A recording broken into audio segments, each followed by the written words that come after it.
튀르키예와 시리아의 강진 피해 규모가 계속해서 늘어나고 있습니다. 전 세계 선교지 소식을 전하는 미션 리포트 코너에서 튀르키예 선교사를 연결해 현재 상황에 대해 들어봅니다. 한국교회 대표적 기독 시민운동단체인 기독교 윤리실천운동이 코로나 이후 3년 만에 대면으로 회원총회를 열었습니다. 기윤실은 우리 사회 올바른 여론 형성을 돕기 위해 가짜뉴스를 가려내는 가칭 기독교 팩트체크센터 사업을 새롭게 시작하기로 했습니다.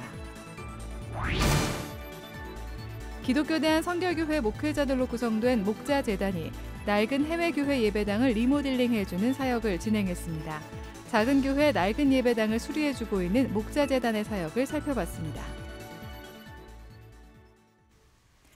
여러분 안녕하십니까? CBS 뉴스입니다. 전 세계 선교지 소식을 전하는 미션 리포트. 오늘은 역대 최악의 강진 피해를 입은 튀르키예의 상황을 알아봅니다. 나흘 만에 사망자가 15,000명을 넘어서는 등 피해 규모가 계속해서 늘어나고 있는 가운데 현지 사정은 훨씬 더 심각하다고 합니다. 조건 없는 인도주의적 사랑 실천이 절실한 상황입니다. 가명을 사용한 김성경 선교사가 현지 상황을 전해드립니다. 새벽 4시 17분에 지진이 발생했는데요. 이전에 경험할 수 없었던 일어나긴 일어났는데 몸부터 가눌 수가 없었고, 그리고 옆에 이제 아들 방에는 책장이 넘어지는 소리, 액자 떨어지면 창문 깨지는 소리, 정신을 차릴 수가 없었어요. 그래서 도저히 안 되겠다 싶어서 그냥 잠옷바람으로 12층 계단을 뛰쳐서 내려왔어요. 비가 계속 오고 있는 상황 속에서 마을 주민들 맨발로 뛰어나온 사람 난리가 아니었습니다. 그런데도 계속 여진이 6기 넘는데 여진이 계속 되니까 차 안에서도 차가 이렇게 울렁거리는 그런 상황이 계속 되어졌고요. 그때 7.5의 여진이 또 왔어요. 근데 차가 그냥 마치 파도 위에서 있는 그렇게 울렁거릴 수가 없을 정도로 너무 두려운 그런 상황이고, 그런 상태에서 주변에 있던 사람들 다 다시 밖으로 몰려 나오고, 지금 건물 아파트가 다 막 내려앉고 14층 아파트가 저희 센터 옆에 다 그냥 주저앉아가지고 사상자가 엄청 발생하고, 사실은 지금 나오고 있는 것들은 빙산일각 같아요. 이제 시작이니까 이런 일이 일어날 수 있나? 상상할 수 없었던 일들이 일어난 거죠. 이거 어떻게 표현을 못 하겠어요. 너무 가슴이 아파서.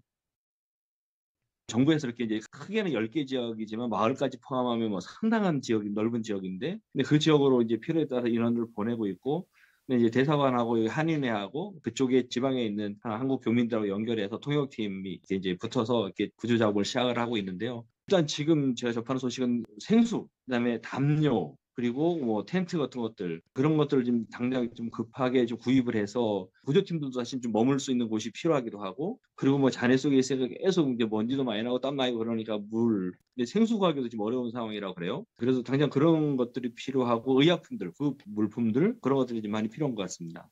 비가 오고 눈이 오고, 그리고 지금 14층 건물 자체들이 거의 다 완전히 무너졌기 때문에 이것을 잔해들을 드러내는 작업도 사실 쉽지는 않은 상황이라 좀 어려움이 있는 것 같습니다. 여기 있는 사역자들과 성도들은 사실 이렇게 전화 통화가 어제까지 거의 먹통이었어요. 그런데 지금 두 가족이 잔해 속에 지금 깔려 있다는 얘기를 듣고 돌아가셨다는 얘기도 듣고 그런 소식들이 계속 지금 들려오고 있고요. 사역자들은 자기가 양육했던 가족이 이렇게 돌아가셨다는 얘기를 듣고 너무 많이 울고 함께 가슴 아파하고, 근데 더 가슴 아픈 것은 저희가 할 수 있는 게 없어서 더 가슴이 아프고, 힘든데 옆에 있어줄 수 없어서 더 가슴이 아프고, 현장에는 외국인들 접근을 막아요. 정부 기관과 연결해서 들어온 팀이 아니면 접근할 수가 없어요. 그래서 저희도 어제 성도들 전화했는데 계속 불안해가지고 밖에다 그냥 비가 오고 추운데도 천막 하나처럼 거기서 나를 지금 이틀 밤을 새고 있다는 얘기 듣고 저는 내려가려고 합니다. 일단 텐트를 사고 침낭을 사고 들어가서 그들과 함께 좀 하려고 생각하고 있습니다. 여기 반기독교적인 정서도 좀 강하고 그러니까 꼭 한국 교회 이름으로 돕는다 그랬을 때 워낙 또 민족주의가 강하고 그러다 보니까 이 부분에 대해서 좀 자존심을 건드리지 않고 지혜롭게 좀 접근하고 구제하고 도울 수 있는 방법을 찾으면 좋겠습니다. 직접적으로 이렇게 옷을 입고 올 때 십자가가 그려진 거라든가 영문으로 크리스찬이라든가 그런 내용이 아니고, 그냥 그대로 있는 모습 그대로 그냥 이렇게 좀 도와주고, 그러다 이제 너 뭐 하는 사람 물어봤을 때는 대답을 할 수 있거든요. 그렇게 좀 간접적인 영향을 끼쳤을 때, 도움을 드렸을 때, 내부적으로는 저분들 기독교인들이고, 그래서 저희들에게 마음을 여는 그런 일들이 좀 일어날 수 있거든요. 내가 의도적으로 그런 것들을 보여주려고 뭐 또 표식을 하거나 내가 먼저 이야기를 하거나 그렇게 해서 그냥 상황 감정을 먼저 건드리지 않고 좀 지혜롭게 접근하는 방법을 찾으면 좋을 것 같아요.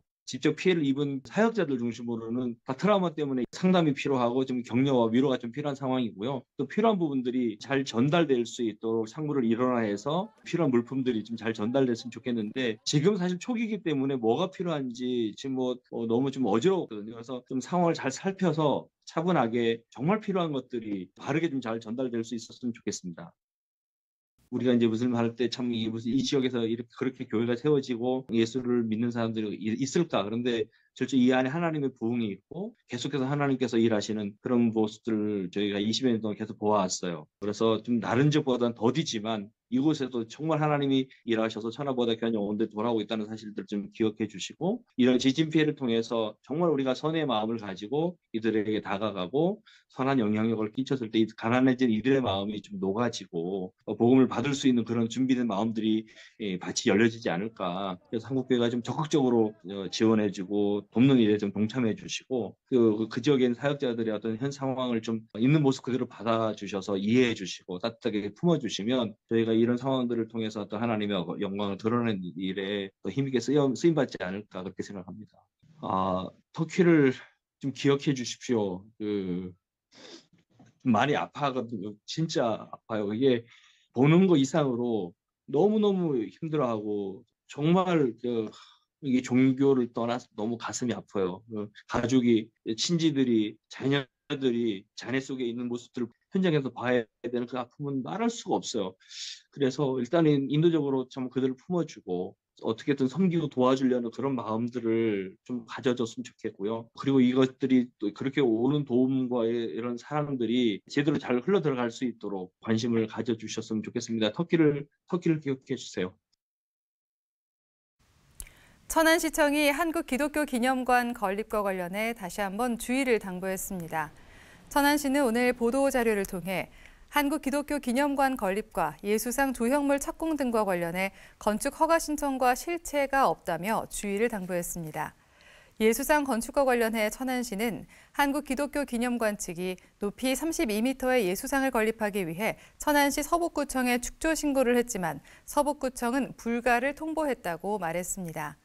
또 한국기독교기념관 건립 역시 지난해 4월 허가를 취소했으며 언론에 보도된 높이 137m 예수상도 허가를 받은 사실이 없다고 강조했습니다. 한국교회 대표적 기독시민운동단체인 기독교 윤리실천운동이 코로나 이후 3년 만에 대면으로 회원총회를 열었습니다. 기윤실은 올해 올바른 여론 형성을 돕기 위해 가칭 기독교 팩트체크센터 사업을 새롭게 시작할 계획입니다. 한혜인 기자가 취재했습니다. 기독교 윤리실천운동이 한국교회와 사회의 올바른 여론이 형성되도록 돕는 사업을 펼치기로 했습니다. 기윤실은 지난 7일 회원총회를 열고 올해 가칭 기독교 팩트체크센터 사업을 새롭게 시작한다고 밝혔습니다. 교회 안팎에서 온라인을 통해 확산되는 가짜 뉴스가 건강한 여론 형성을 막고 갈등을 유발하고 있어 개선이 필요하다는 판단에서입니다. 기윤실은 전문가들을 중심으로 가짜뉴스 대응팀을 꾸려 교인과 목회자들이 가짜뉴스를 제작하거나 유포하는 것을 막고 올바른 뉴스가 확산될 수 있도록 돕겠다고 밝혔습니다. 또 성숙한 정치 문화와 제도를 위한 공론회장도 만들겠다는 계획입니다. 교인들의 단톡방에 유행되고 있는 그런 뉴스들 중에서 뭐가 진실인지 뭐가 가짜인지 그것을 밝혀서 좀 드러내고 유통을 시키는 그런 사업들을 하려고 준비하고 있습니다. 코로나 이후 3년 만에 열린 대변총회에서 기윤실은 기독시민단체의 정체성을 재확인했습니다. 50여 명의 총회 참석자들은 대면 모임과 활동이 정체됐던 코로나 기간을 이겨낸 만큼 교회 개혁과 사회정의 실현을 위한 일에 더욱 최선을 다하겠다고 다짐했습니다. 지난 1987년에 설립돼 교회 안팎에서 다양한 활동을 펼쳐온 기윤실은 올해 총회 주제를 재결합의 의미를 가진 영단어 리유니온으로 정했습니다. 리유니온에는 3년 만에 회원들과 다시 현장에서 만나게 된 감사와 기쁨의 마음이 담겼습니다. 기윤실은 또 리유니온에서 3개의 영문자를 따면 달리자는 뜻의 영단어 런이 된다며 코로나로 잠시 멈춰 있었던 우리가 다시 한번 달려보자는 의미를 담았다고 전했습니다. 말씀을 전한 조주희 공동대표는 사업의 열매에 매몰돼 복음의 본질을 잃지 않도록 하나님을 향한 마음의 중심을 지키는 기윤실이 되자고 강조했습니다. 오늘 기윤실 운동을 하면서 우리 모두가 하나님을 향한 마음을 잃지 않고 하나님과 만나는 만남을 잃지 않는, 그래서 하나님과 마음이 연결되는 운동이 되기를 소망해 봅니다. 한편 기윤실은 기존에 진행해온 자발적 불편 캠페인과 한국교회 신뢰회복 프로젝트, 청년사역 등을 올해도 이어갑니다. 특히 청년들의 의견을 듣고 정책에 반영하는 등 청년들의 참여 기회를 넓혀간다는 계획입니다. CBS 뉴스 한혜인입니다. 국회 조찬기도회가 어제 국회의원회관 제2소회의실에서 여야 기독의원들이 참석한 가운데 2월 정기 예배를 드렸습니다. 강단에선 동막교회 곽재욱 목사는 우리에게 있는 모든 폭풍은 오직 나 때문이라는 철저한 회개가 필요하다며 주님을 의지하고 지혜를 구하는 국회가 되기를 바란다고 전했습니다. 이어 국회 조찬기도회에 참석한 여야 기독의원들은 한반도와 세계 평화를 위해 특별 기도회 시간을 가졌습니다. 한편 국회 조찬기도회는 다음 달 정기 예배를 3.1절 기념 기도회로 진행하며 의원회관 대회의실에서 진행하기로 했습니다. 기독교 대한선결교회 목회자로 구성된 목자재단이 하와이 갈보리교회 리모델링 사역을 진행했습니다. 지난 2020년에 출범한 목자재단은 그동안 작은 교회 낡은 예배당을 새롭게 수리해주는 사역을 진행해 왔습니다. 이승규 기자의 보도입니다. 요란한 전기 드릴 소리와 전동 드라이버 소리가 공간을 가득 메웁니다. 한쪽에서는 천장을 보강하는 작업이 한창 진행되고 있습니다. 구슬땀을 흘려가며 낡은 예배당 수리에 나선 이들은 목자재단에 속한 목회자와 교인들입니다. 목자재단은 기독교 대한선결교회 전 총회장 조일래 목사를 비롯한 기성총회 소속 목회자들이 모여 지난 2020년 출범한 단체로 작은 교회의 낡은 예배당을 수리해주는 사업을 주로 진행해왔습니다. 이들이 미주선결교회 창립 50주년을 기념해 하와이 갈보리 교회를 찾았습니다. 하와이 갈보리 교회는 15년째 건물에 새를 살고 있고 그나마 좁고 낡아서 새 예배당 마련이 절실했습니다.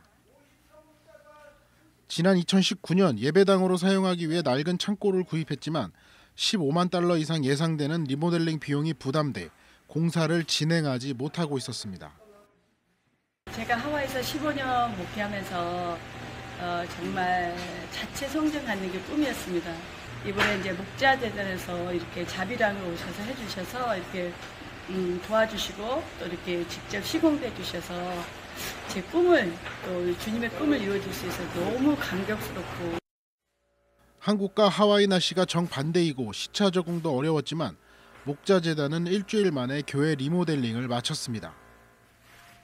전문 기술이 있는 일부를 제외하고 대부분 목회자와 사모가 자비량으로 리모델링 공사에 참여해 그 의미를 더했습니다. 가신 분들이 정말 수고하셨습니다. 어떤 때는 밤 3시, 4시까지 일하기도 하고 어떻게 하든 그 일을 나름대로 마무리하려고 참 애를 쓰는 모습 보면서. 목자재단은 2020년 출범 이래 지금까지 50여 개 작은 교회를 리모델링했습니다. 조일래 목사는 해외 교회 리모델링은 이번이 처음이라며 앞으로 1년에 한 차례 정도 해외에 있는 작은 교회를 대상으로 리모델링 사역을 진행하겠다고 말했습니다. CBS 뉴스 이승규입니다. 선결교단의 연합체인 한국선결교회연합회가 어제 국회 앞에서 차별금지법안 반대 시위에 나섰습니다. 이날 시위에 나선 이들은 기독교 대한선결교회 김주헌 총회장과 예수교 대한선결교회 신현파 총회장, 대한기독교 나사렛 선결회 윤문기 감독과 각 교단 총무들이 참석했습니다. 이들은 포괄적 차별금지법은 기독교인의 신앙 양식을 옥죄는 족쇄가 될 것이라며 차별금지법의 폐기를 촉구했습니다. 대한신학운동단체 청년신학아카데미가 나흘 동안 실천 성경해석학과 설교 집중훈련을 진행했습니다. 청년신학아카데미는 한국교회에 만연한 관념적이고 추상적인 설교를 넘어 우리가 처한 현실을 신학적으로 해석하는 실천적 설교를 돕기 위해 이번 프로그램을 마련했다고 밝혔습니다. 청신화 공동대표 오형국 목사는 고대 문헌인 성경 본문이 현재 우리에게 살아 운동력 있는 하나님의 말씀이 되기 위해선 본문에 대한 충실한 주회뿐만 아니라 오늘의 상황에 대한 이해와 묵상과 기도를 통한 성령의 조명이 필요하다고 강조했습니다. 총신대 총장후보 추천위원회가 총장 지원자 5명에 대한 서류와 자격심사를 실시하고 5명 모두 총장 후보로 확정했습니다. 총신대 총장후보 추천위원회는 최근 전체 회의를 열고 김광열, 김성욱, 김창훈, 문병호 총신대 교수, 박성규 부전교회 목사 등 지원자 5명 전원을 후보 대상자로 확정했습니다. 총장후보 추천위는 다음 달 2일 전체 회의에서 3명의 후보로 압축한 뒤 법인이사회에 추천하기로 했습니다. 총신대 법인이사회는 4월 11일 이사회를 열어 3명의 후보 가운데 제적 과반수 득표를 한 후보를 차기 총장으로 선출합니다. 올해 부활절 연합 예배는 4월 9일 오후 4시 서울 중구 영락교회에서 드립니다. 설교에는 대한예수교장로회 백석총회 장종현 총회장이 나설 계획입니다. 올해 부활절 연합 예배의 주제는 회복과 부흥으로 코로나19 이후 지쳐있는 한국교회가 부활절을 시작으로 다시 회복하자는 의미를 담았습니다.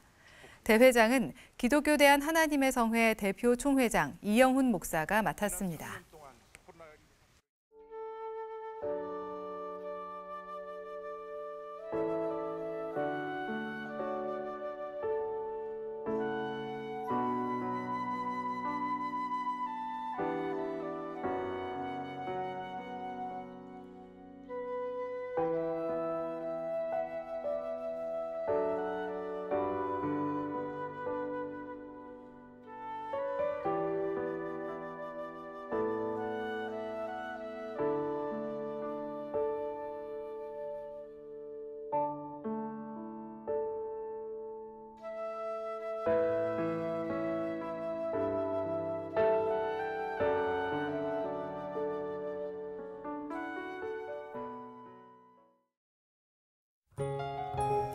날씨입니다.